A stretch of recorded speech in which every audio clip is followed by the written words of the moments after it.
반갑습니다. 오늘은 기독교의 기본 진리라는 주제로 하나님이 주신 은혜의 말씀을 나누는 두 번째 시간으로 첫 번째 시간에 말씀드렸던 기독교 신앙의 기초 세 가지 요소 중에 하나인 성경에 대해 좀 더 자세하게 하나님의 말씀을 나누어 보려고 합니다. 지난 시간에 저는 올해 설교 주제를 기독교의 기본 진리로 정하고 하나님이 주신 은혜의 말씀들을 순차적으로 나누겠다고 말씀을 드렸습니다. 그 첫 시간으로 우리는 기독교 신앙의 기초라는 내용으로 7가지 핵심 주제를 살펴보았습니다. 오늘 드릴 말씀, 성경은 어떤 책인가라는 주제를 이해하는 데 있어서 지난 설교 내용을 조금 더 떠올리면 쉽게 내용을 받아들일 수 있을 것입니다. 기독교가 참된 종교인 이유는 인간이 신을 찾은 것이 아니라 하나님이 인간을 찾아오신 종교이기 때문입니다. 예수 그리스도의 십자가 대속과 부활을 통해서 죄인을 구원하셨으며 이는 인간의 공로가 아닌 하나님의 은혜입니다. 예수님의 부활은 기독교의 핵심 진리이며 역사적으로 그 사실이 검증되었습니다. 기독교 신앙의 기초는 예수 그리스도, 성경, 성령의 내주하심입니다. 예수 그리스도는 교회의 반석이시며 성경은 신앙의 표준이고 성령은 성도 안에서 역사하시는 분입니다. 이 세 가지 요소가 우리의 신앙을 튼튼하게 세워줍니다. 왜 삶의 성경적 기반이 필요한지에 대해서도 살펴보았습니다. 인간의 죄성의 한계 때문에 우리의 판단은 왜곡될 수밖에 없습니다. 세상의 기준은 변하지만 성경은 절대적 진리로 변함없이 우리의 삶을 인도합니다. 성경을 통해 하나님의 뜻을 깨달으면 올바른 결정을 내릴 수 있게 됩니다. 기독교 세계관은 세상의 가치관과 다르며 하나님의 뜻을 기준으로 세상을 바라보는 시각을 제공합니다. 기독교 세계관은 하나님이 세상을 창조하심, 죄로 인한 타락, 그리스도를 통한 구원, 또 최후의 완전한 회복의 틀 안에서 세상을 해석하고 소망을 품고 살아갈 수 있도록 합니다. 왜 기독교 기본 진리를 배워야 하는가? 기독교 기본 진리를 배우면 신앙의 뿌리를 튼튼히 하여 흔들리지 않는 믿음을 가질 수 있습니다. 또한 이단과 세속적 가치관에 휩쓸리지 않도록 우리의 신앙을 지켜줍니다. 기독교 기본 진리를 알아야 다른 사람에게 올바른 복음을 전할 수 있습니다.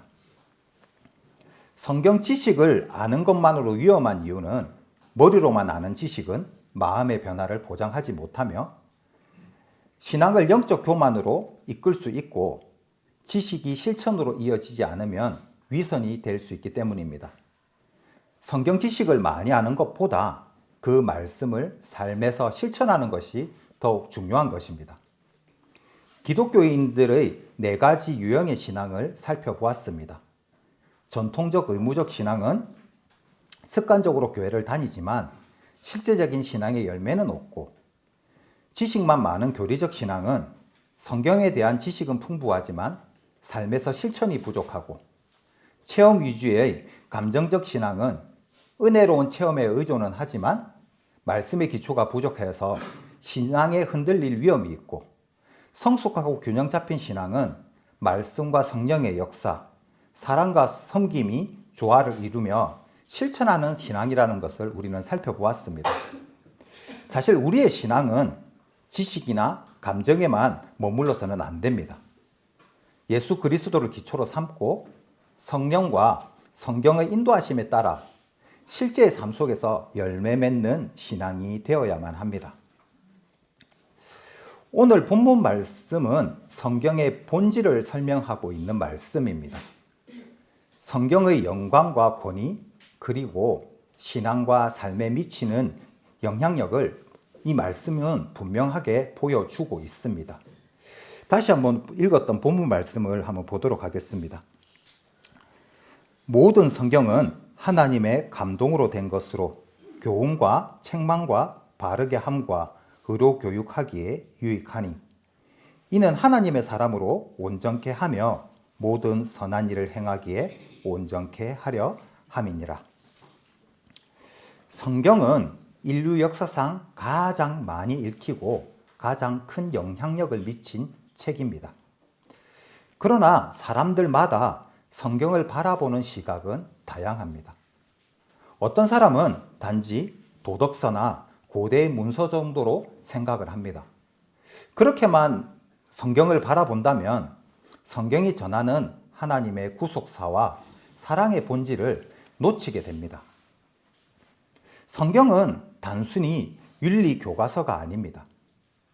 하나님께서 인류에게 사랑과 구원의 계획을 계시하시는 살아있는 말씀입니다. 초대교회는 혼란과 도전의 시대 속에서 신앙의 기초를 세우기 위해 권위 있는 말씀의 필요성이 절감했습니다. 다양한 철학과 종교 사상이 혼재하던 로마 제국 내에서 성경은 하나님의 절대적 진리와 도덕적 기준을 제시하는 기준점이 되었습니다. 성경은 신앙생활의 절대적 기준이며 온전한 신앙인으로 양육되고 선한 일을 실천하기 위한 토대를 제공합니다. 오늘 이 본문 말씀을 바탕으로 세 가지 질문을 중심적으로 말씀을 나누고자 합니다. 첫 번째는 성경은 어떤 책인가? 두 번째, 성경을 형성하는 요소인 계시, 영감, 조명에 대해서 한번 살펴보겠습니다. 성령의 조명을 경험하기 위한 네 가지 신앙적 태도에 대해서도 살펴보도록 하겠습니다. 이 세 가지 주제를 통해서 성경 말씀 앞에서 우리가 어떤 자세를 가져야 할지도 우리가 함께 고민해 보도록 하겠습니다. 성경 구조에 대해서 말씀을 드리겠습니다. 성경 구조에 대해서는 전도 집회나 예배 시간을 통해서 많이 들어와서 잘 알고 계실 텐데요. 알고 있는 내용이긴 하지만 한 번 더 우리 마음 가운데 되새긴다는 의미로 살펴보도록 하겠습니다. 성경은 구약 39권과 신약 27권 총 66권으로 구성이 되어 있습니다. 이 책들은 단순한 종교 문서의 모음이 아니라 하나님의 말씀으로 인정된 정경입니다.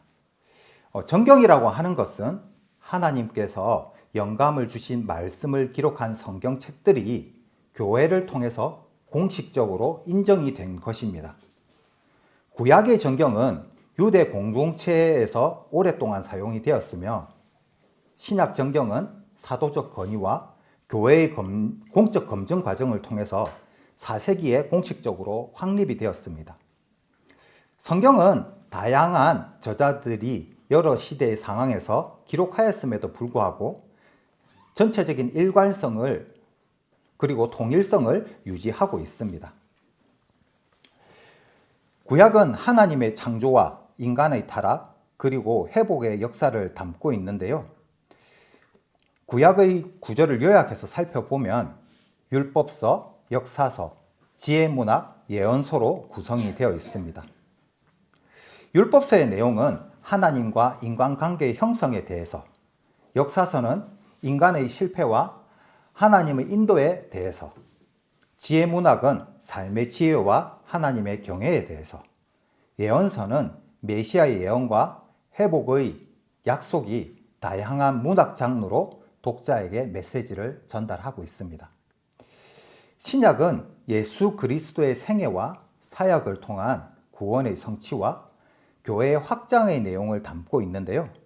신약의 구조를 요약해서 살펴보면 복음서, 역사서, 바울 서신 및 공동 서신, 예언서로 구성이 되어 있습니다.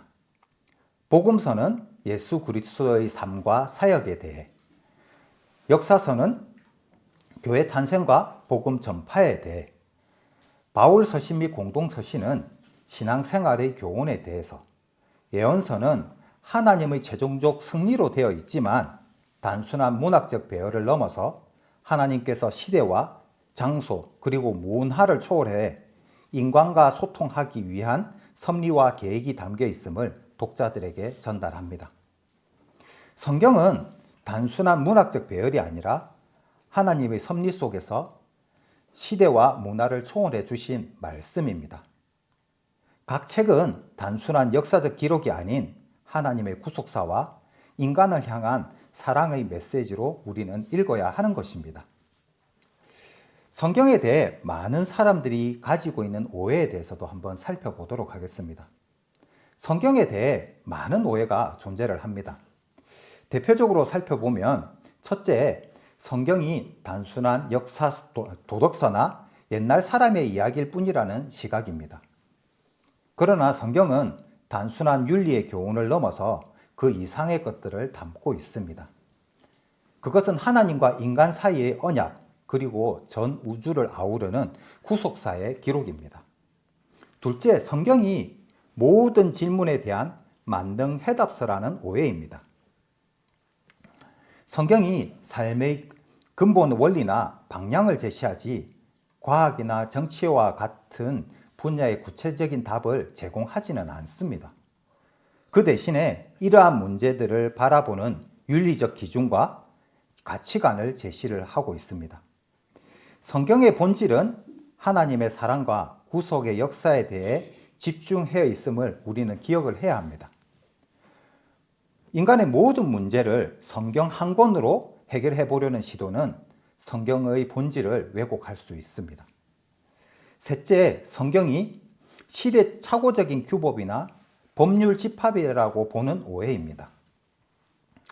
성경은 당시 문화와 역사적 상황 속에서 주어진 하나님의 계시를 반영한 것입니다. 오늘날 우리에게도 하나님의 뜻을 드러내는 살아있는 말씀으로 시대와 장소를 초월한 영원한 진리를 담고 있습니다. 이러한 성경에 대한 오해들은 성경의 깊은 영적 의미와 하나님의 구원 계획을 흐리게 만듭니다.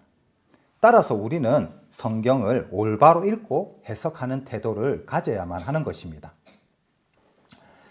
성경이 하나님의 말씀이라는 것을 어떻게 알 수 있는가? 성경이 인간의 문서가 아닌 하나님의 말씀임을 어떻게 확신할 수 있을까요? 세 가지 주요 근거에 대해서 말씀드리도록 하겠습니다. 첫째는 통일된 메시지입니다. 성경은 1600년에 걸쳐서 40여 명의 제자들이 기록을 했지만 구속의 역사라는 하나의 메시지를 일관되게 전하고 있습니다. 이것은 성경이 하나님의 영감으로 쓰였다는 강력한 증거입니다. 둘째, 예수 그리스도에 대한 구약의 예언이 신약에서 정확하게 성취되었습니다. 미가서 말씀을 한번 찾아보도록 하겠습니다.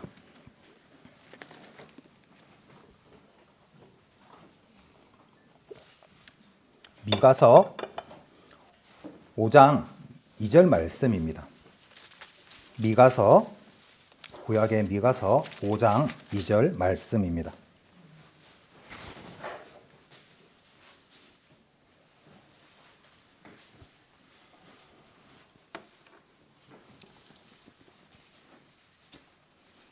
미가서 5장 2절 말씀입니다.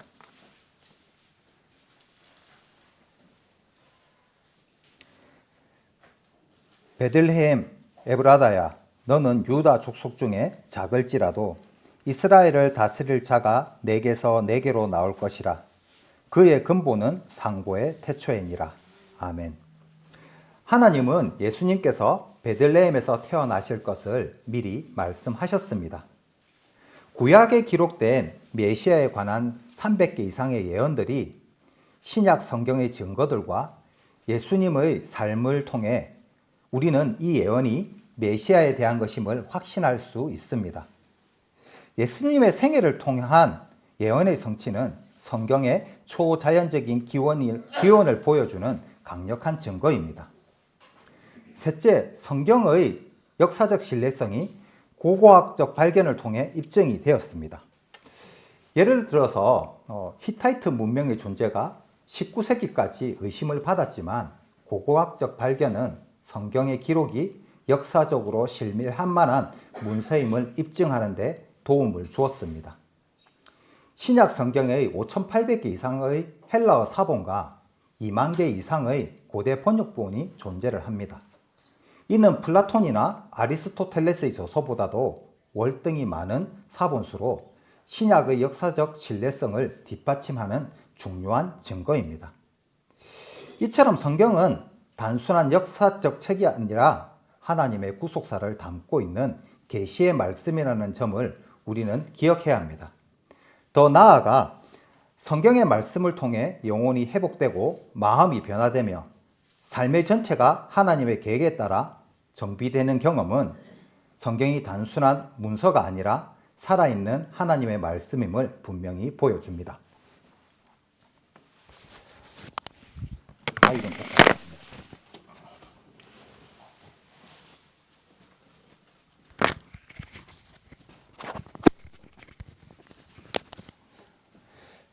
성경에 대한 올바른 이해에 대해서 말씀을 드리도록 하겠습니다. 성경이 하나님이 주신 구원의 책이라는 사실을 깨닫게 되면 우리는 성경을 읽고 묵상하는 일이 신앙생활에서 얼마나 중요한 위치를 차지하게 되는지를 느끼게 됩니다. 성경을 이해할 때 다음과 같은 태도가 필요합니다. 성경을 올바르게 이해하기 위해서는 먼저 기도와 성령의 인도하심이 필요합니다. 성경은 단순한 정보의 전달이 아니라 하나님의 뜻과 사랑이 녹아있는 영적 텍스트이기 때문에 성령의 도움 없이는 그 참된 의미를 깨달기가 어렵습니다. 성경을 읽을 때 문맥을 살피고 역사적, 문학적 배경을 이해하는 것이 무엇보다 중요합니다. 단편적인 한 구절만 떼내어서 해석을 하는 것은 또 다른 오해의 소지를 낳을 수 있습니다. 그래서 전체적인 맥락 속에서 삶의 의미를 찾는 노력이 우리에게 필요합니다.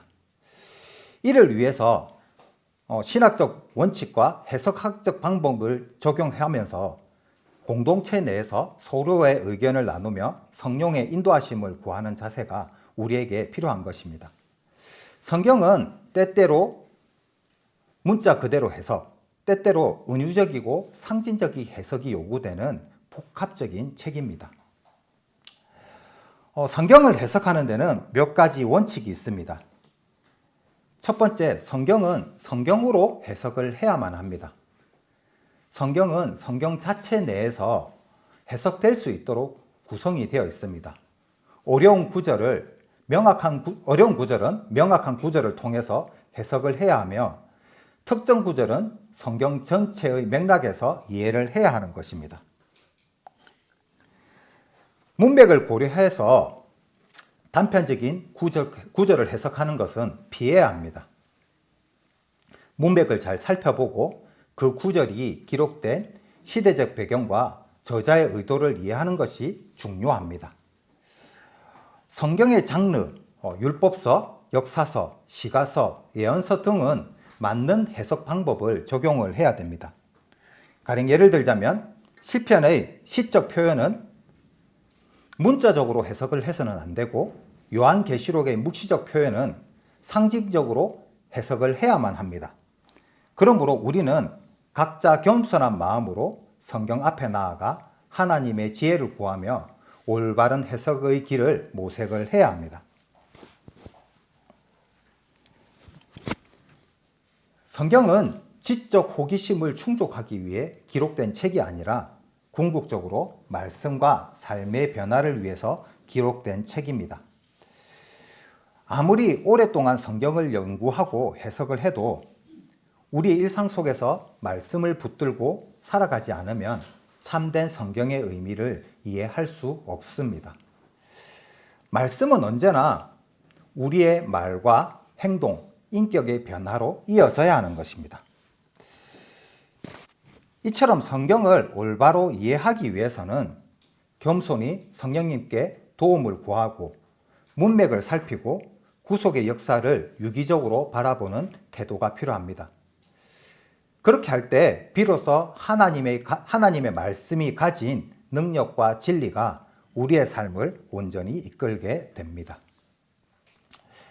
성경은 단순히 인간의 저술물이 아닙니다. 성경은 하나님께서 직접 계시하신 말씀을 나타내는 세 가지 요소로 구성이 되어 있습니다. 성경을 형성하는 첫 번째 요소는 바로 계시입니다.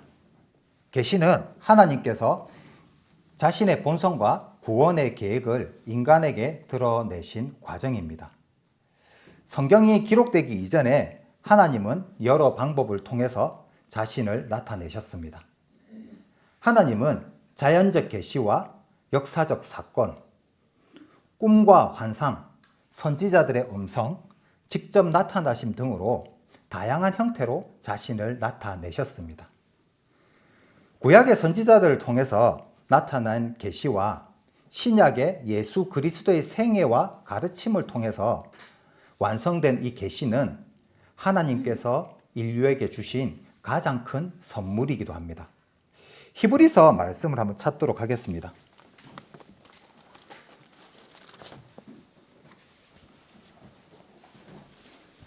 히브리서 1장 말씀을 찾도록 하겠습니다.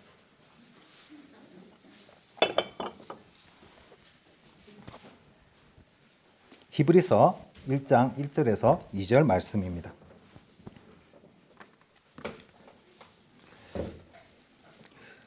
옛적에 선지자들로 여러 부분과 여러 모양으로 우리 조상에게 말씀하신 하나님이 이 모든 날 마지막에 아들로 우리에게 말씀하셨으니 이 아들을 만유의 후사로 세우시고 저로 말미암아 모든 세계를 지으셨느니라.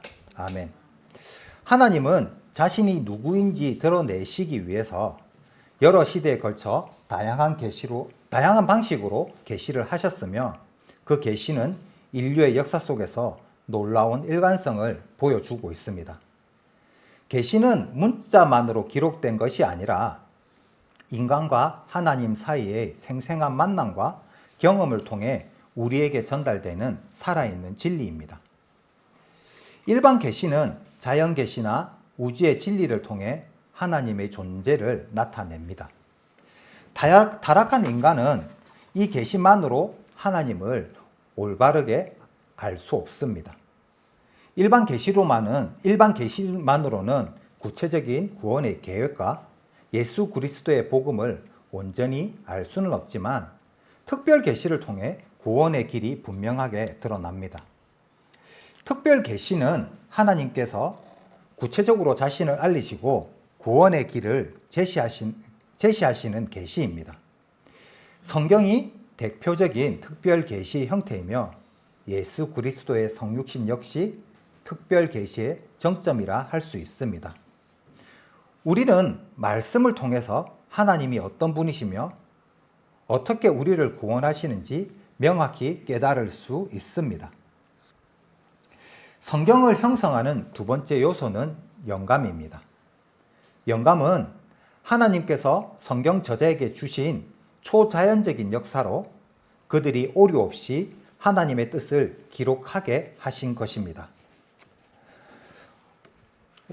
오늘 읽었던 본문 말씀을 다시 한번 보도록 하겠습니다. 디모데후서 3장 16절 17절 말씀입니다. 디모데후서 3장 16절 17절 말씀입니다.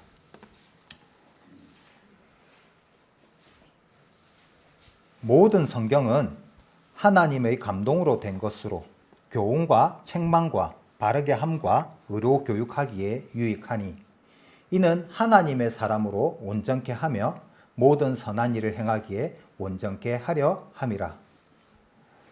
모든 성경은 하나님의 감동으로 된 것으로 여기서의 감동에 해당하는 헬라어 데오프 뉴스토스를 직역하면 하나님의 호흡이 불어 넣어진이라는 뜻을 가지고 있습니다.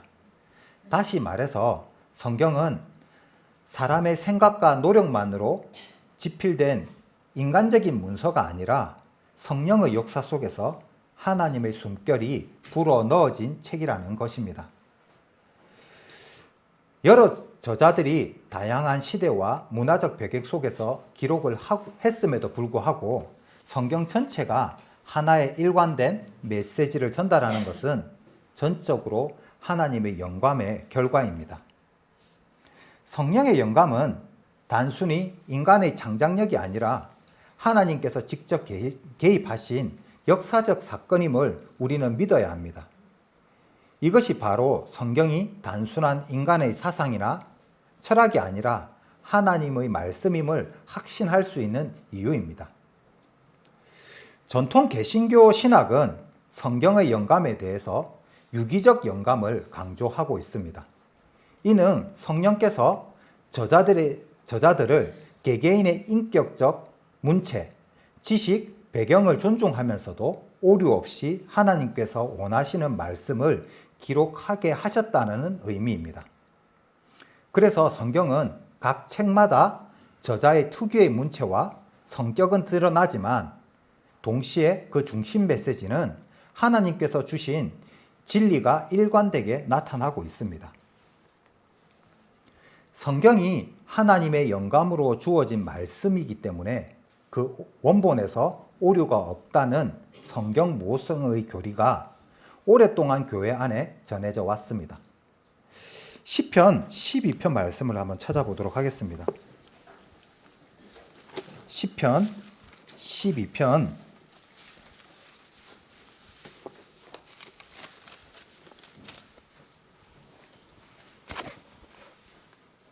6절 말씀입니다. 시편 12편 6절 말씀입니다.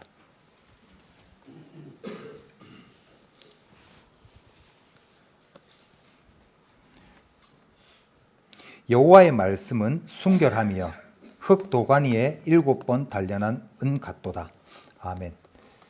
순결함이라는 말은 섞인 것이 없이 온전히 깨끗함을 의미함과 동시에 흙 도가니에 7번 단련했다는 것은 철을 정제할 때 불을 달궈서 불순물을 제거하듯이 완전하게 철저히 깨끗하게 정제된 것처럼 하나님의 말씀은 거짓 없는 순수한 진리라는 것입니다.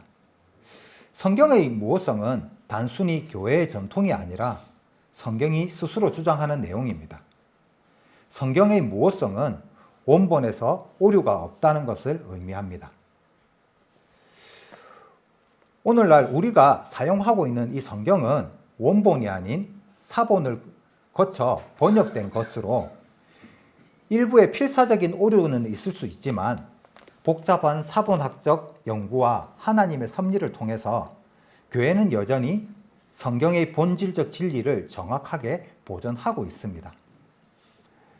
성경의 기록 과정을 보면 100% 하나님, 0% 인간이거나 0% 하나님, 100% 인간이 아니라 하나님과 인간 사이의 공동 작업이라 할 수 있습니다. 성령께서 주관하시되 저자의 언어와 문화, 배경적 이해를 활용하심으로써 역사와 삶의 맥락 안에서 살아 숨쉬는 구체적인 텍스트가 탄생을 한 것입니다.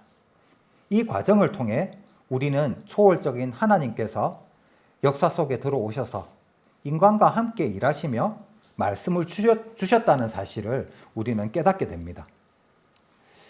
때때로 성경이나 묵상을 통해 계시와 영감을 받았다라고 말씀하시는 분들을 보게 됩니다. 성경이나 묵상을 통해 계시와 영감을 받았다라고 표현하는 것은 매우 잘못된 표현입니다. 앞서 살펴보았듯이 계시는 하나님께서 자신을 인간에게 드러내시는 행위이며 영감은 하나님의 뜻을 기록하게 하신 사역입니다. 성경 맨 뒤에 요한계시록 말씀을 한번 찾아보도록 하겠습니다. 요한계시록 22장 18절에서 19절 말씀입니다.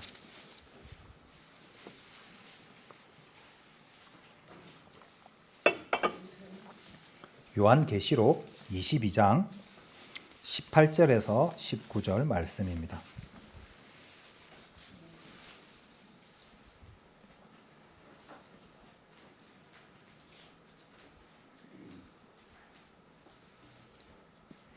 내가 이 책의 예언의 말씀을 듣는 각인에게 증거하노니 만일 누구든지 이것들 외에 더하면 하나님이 이 책에 기록된 재앙들을 그에게 더하실 터이요 만일 누구든지 이 책의 예언의 말씀에서 제하여 버리면 하나님이 이 책에 기록된 생명나무와 및 거룩한 성의 참여함을 제하여 버리시리라. 전통 복음주의 신학은 성경이 완성이 되었기 때문에 새로운 교리나 진리를 담는 계시는 더 이상 주어지지 않는다고 보고 있습니다. 영감 역시 과거에 완료된 사건으로 성경 66권을 기록한 저자들에게 주어진 특별한 성령의 감동이었기 때문에 지금 우리가 어떤 글을 쓰더라도 그것이 성경과 동일한 권위를 가질 수 없음을 말하고 있습니다. 계시와 조명이 과거의 사건이라고 해도 하나님께서는 지금도 우리에게 말씀을 하고 계십니다. 이것을 신학적으로는 조명이라고 부르는데 조명은 성경을 형성하는 세 번째 요소입니다. 신학자 장 칼뱅은 성령의 조명 없이는 인간이 성경을 올바르게 깨달을 수 없다라고 강조했습니다. 성령께서 역사하실 때 성경은 단순한 문자가 아닌 하나님의 살아있는 말씀이 되는 것입니다. 그리고 성령 충만한 삶을 살 때 우리는 더욱 깊은 성령의 그 조명을 경험할 수 있습니다. 우리가 성경을 읽을 때 성령님께서 우리 마음을 열어 말씀의 진실과 영적 깊이를 깨닫게 합니다. 이는 단순한 지적 이해를 넘어서 삶 속에서 하나님과의 인격적인 만남으로 이어지는 귀한 경험이 되는 것입니다. 고린도 전서 말씀을 한번 찾아보도록 하겠습니다. 고린도 전서 2장 12절에서 14절 말씀입니다. 고린도 전서 2장 12절에서 14절 말씀입니다.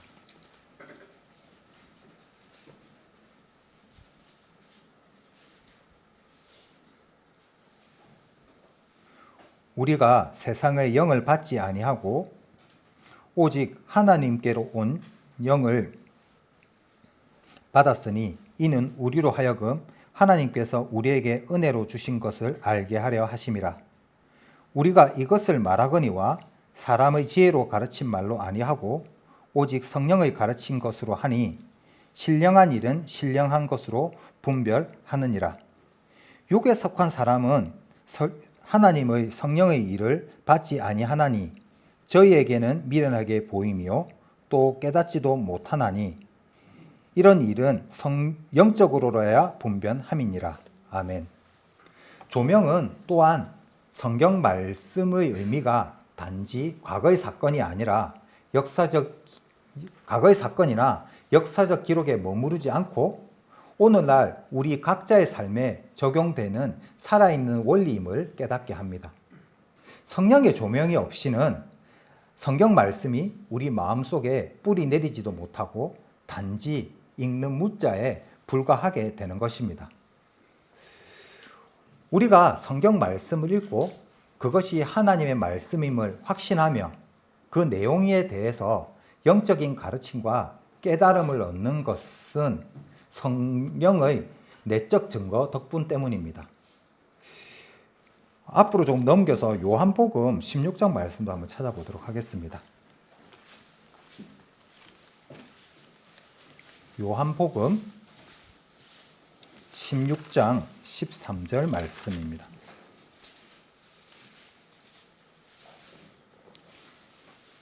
요한복음 16장 13절 말씀입니다.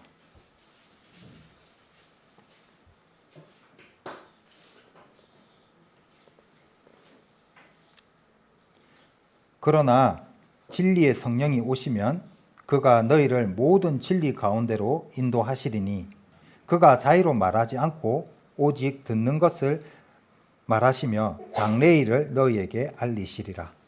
아멘. 예수님께서는 성령을 진리의 영이라고 부르셨고 그분이 우리를 모든 진리 가운데로 인도하신다라고 하셨습니다. 뒤쪽으로 조금 더 넘겨서 로마서 말씀도 한번 찾아보도록 하겠습니다. 로마서 10장 17절 말씀입니다.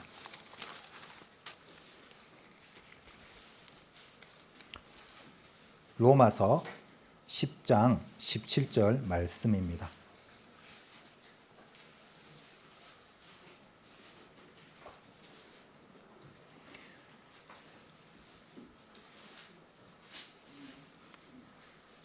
로마서 10장 17절 말씀입니다. 그러므로 믿음은 들음에서 나며 들음은 그리스도의 말씀으로 말미암았느니라. 아멘. 말씀을 듣는다고 해서 자동적으로 믿음이 생기는 것은 아니지만 성령께서 그 말씀을 조명해 주실 때 우리 마음 깊은 곳에서 이것이 진리구나 하는 깨달음이 일어나고 그 깨달음이 믿음으로 이어지는 것입니다. 그리고 믿음은 말씀을 반복하고 읽고 묵상하면서 점점 더 견고해져 가는 것입니다. 성경을 단순히 문학적, 지적 탐구 대상으로만 삼으면 언어나 역사, 문화적 해석은 얼마든지 가능하겠지만 그 말씀으로 인해서 영적 변화가 일어나는 것은 아닙니다. 우리는 성령의 조명 없이는 성경에 담긴 참된 영적 진리를 알 수 없고 마음으로도 받아들일 수 없습니다. 시편 119편 18절에 내 눈을 열어 주의 법의 기이한 것을 보게 하소서라는 말씀처럼 성경을 연구할 때 단지 지적 호기심을 충족하기보다는 성령님께 마음을 열어 주님, 이 말씀 속에 담긴 뜻을 깨닫게 해 주시옵소서라는 간절한 간구를 해야 하는 것입니다. 결론적으로 계시와 영감을 통해 성경이 하나님의 말씀으로 우리에게 주어졌습니다. 우리는 조명을 통해 그 말씀을 오늘 우리 삶에 능력 있게 체험하며 적용할 수 있는 것입니다. 계시, 영감, 조화, 조명 이 세 가지가 조화를 이룰 때 우리는 성경을 단지 옛 문헌이 아니라 지금도 살아있는 역사하시는 하나님을 만나는 통로를 경험하게 될 수 있습니다. 조명이 이루어지기 위한 4가지 자세에 대해 말씀을 드리도록 하겠습니다. 성경을 읽고 설교를 듣고 성경 공부 모임에 참여를 해도 어떤 사람은 말씀 속에서 놀라운 깨달음과 영적 감동을 경험하는 반면 어떤 사람은 몸이 건조하고 그 시간이 졸리기만 합니다. 왜 이런 차이가 생길까요? 이것은 조명을 받는 태도와 준비된 상태가 다르기 때문입니다. 성령의 조명은 우리가 강제로 조종할 수 있는 것은 아니지만 성경 마태복음 7장 7절 말씀으로 구하라, 찾으라, 문을 두드리라고 우리에게 교훈을 하고 있습니다. 즉, 우리의 적극적인 자세와 갈망, 그리고 올바른 태도가 중요하다는 것입니다. 그렇다면 어떠한 태도를 가지고 있어야 성령의 조명을 경험할 수 있을까요? 먼저 겸손한 마음으로 하나님 앞에 나아가는 자세가 필요합니다. 성경은 결코 인간의 지혜나 학식을 뽐내며 분석하는 대상이 아닙니다. 우리의 지식이나 경험을 떠나서 오직 하나님의 말씀이라는 진리를 받아들이려는 겸손한 마음은 조명을 여는 첫걸음이 됩니다. 나 자신이 죄인임을 인정을 해야 합니다. 우리는 죄와 연약함이 가득하기에 스스로의 기준과 생각만으로는 하나님의 말씀을 온전히 이해하고 깨달을 수 없습니다. 하나님, 제 부족함을 아시지 않습니까? 이 말씀이 당신의 말씀이라면 제게 깨달음을 허락하여 주시옵소서라고 하는 간절한 고백의 기도가 필요한 것입니다. 하나님의 초월성을 인정해야 합니다. 말씀을 대할 때 어떤 구절이 이해되지 않거나 납득되지 않는 부분이 있다면 이 말씀이 틀렸다라고 단정을 하기보다는 아직 내가 깨닫지 못한 더 큰 하나님의 뜻이 있겠구나라고 받아들이는 겸손한 자세가 필요합니다. 성경 말씀을 해석하고 받아들일 때 자신의 생각이나 전통에 매몰되지 않고 하나님의 음성에 귀 기울이는 순종하는 자세가 필수적입니다. 하나님의 말씀을 읽고 듣는 목적은 우리의 행실과 마음을 하나님의 뜻과 일치시키기 위함입니다. 그런데 만약 말씀을 듣기만 하고 그것을 실제로 순종하지 않는다면 성령의 조명은 더 깊어지지 않습니다. 요한복음 7장 7절 말씀을 찾도록 하겠습니다. 요한복음 7장 17절 말씀입니다. 요한복음 7장 17절 말씀입니다.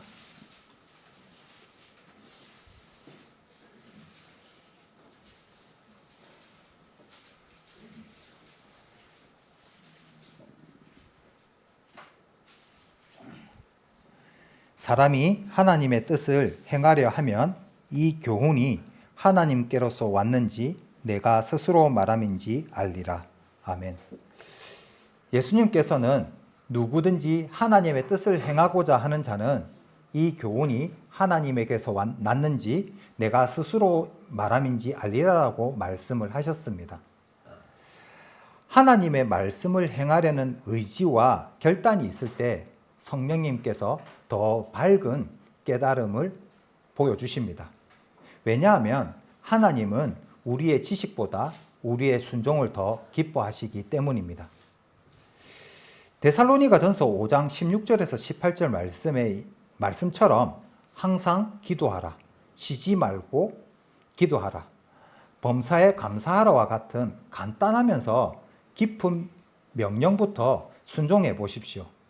그 말씀을 지키려고 애쓸 때 말씀의 권위와 능력이 실제 삶에서 어떻게 드러나는지를 우리는 체험하게 됩니다.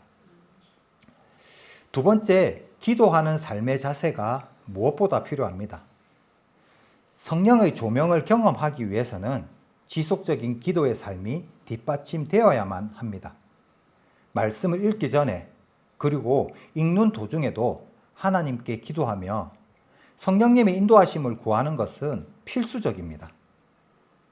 기도는 우리의 영혼의 눈을 열어 말씀의 깊은 진리를 깨닫게 하며 우리의 마음과 영혼을 하나님께 더 가까이 나아가도록 합니다.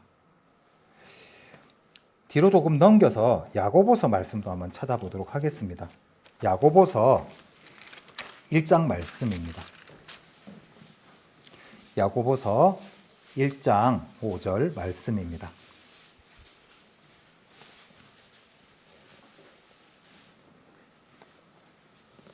야고보서 1장 5절 말씀입니다.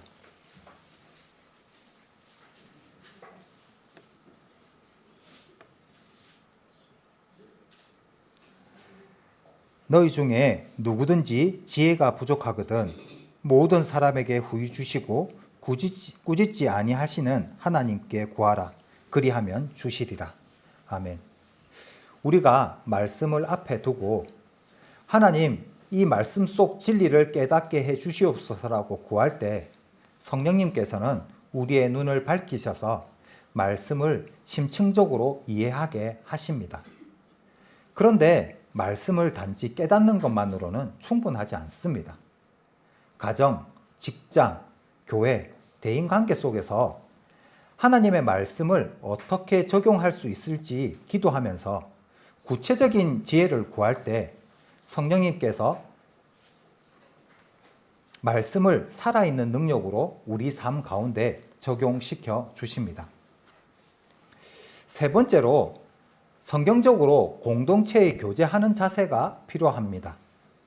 한 개인이 홀로 말씀을 읽는 것도 물론 중요하지만 믿음의 공동체 속에서 서로의 견해와 체험을 나누며 함께 기도하는 것은 성령의 조명을 더욱 풍성하게 합니다. 교제 속에서 서로의 신앙을 격려하고 때로는 다양한 관점과 해석을 공유하면서 성경을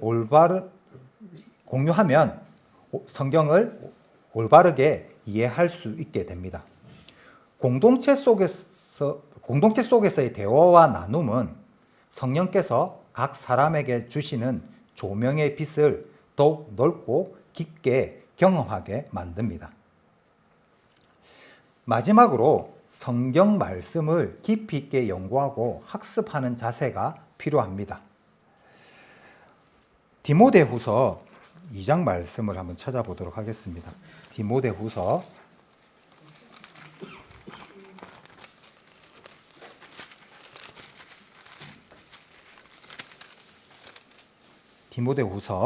2장 15절 말씀입니다.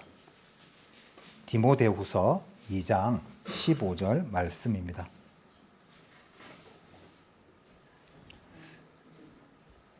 내가 진리의 말씀을 옳게 분별하며 부끄러울 것이 없는 일꾼으로 인정된 자로 자신을 하나님 앞에 드리기를 힘쓰라. 아멘.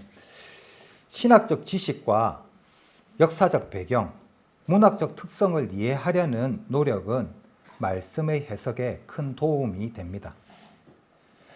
신앙의 학문적 기초를 다지고 다양한 주석과 자료를 통해 성경의 배경과 문맥을 공부함으로써 우리는 보다 정확하고 균형 잡힌 성경 이해에 도달할 수 있습니다. 문맥과 배경 연구는 앞서 언급했듯이 성경 한 구절만을 놓고 독자적으로 해석하는 것은 위험합니다. 우리는 성경 전체의 흐름, 해당 구절의 역사, 문화적 배경, 문학 장르를 연구하며 말씀 본래의 의도를 파악해야 합니다. 지속적인 묵상과 암송은 시편 1편에서 주야로 율법을 묵상하는 자가 복이 있는 사람이라고 선언을 하는 것처럼 말씀을 꾸준히 읽고 묵상하며 때로는 암송하면서 그 말씀을 마음에 새길 때 성령님께서는 때마다 일마다 그 말씀을 떠올리게 하시고 우리의 삶에 비추어 주십니다.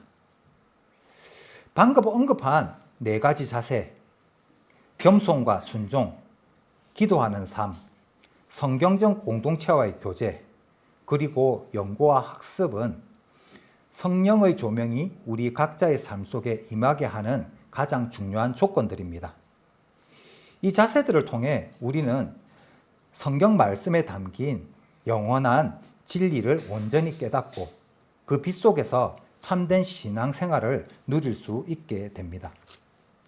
사랑하는 성도 여러분, 오늘 우리는 성경이 어떤 책인가에 대한 근본적인 물음에서 시작을 해서 성경을 구성하는 계시, 영감, 조명, 그리고 조명이 이루어지기 위한 4가지 자세에 대해 깊이 있게 살펴보았습니다.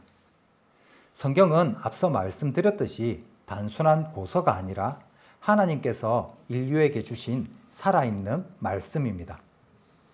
그 말씀은 우리의 삶 속에서, 우리의 영혼 속에서 끊임없이 임해야 하며 오늘날에도 우리를 인도하고 변화시키는 놀라운 능력을 지니고 있습니다.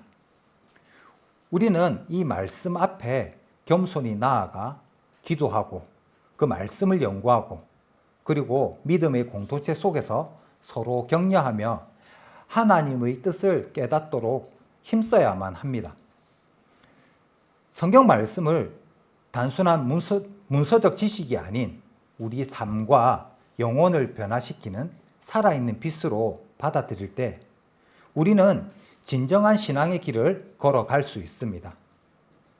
오늘 이 말씀을 통해서 여러분 각자가 하나님과 깊은 교제를 이루고 성경의 진리를 온전히 깨닫는 귀한 시간이 되기를 기도합니다.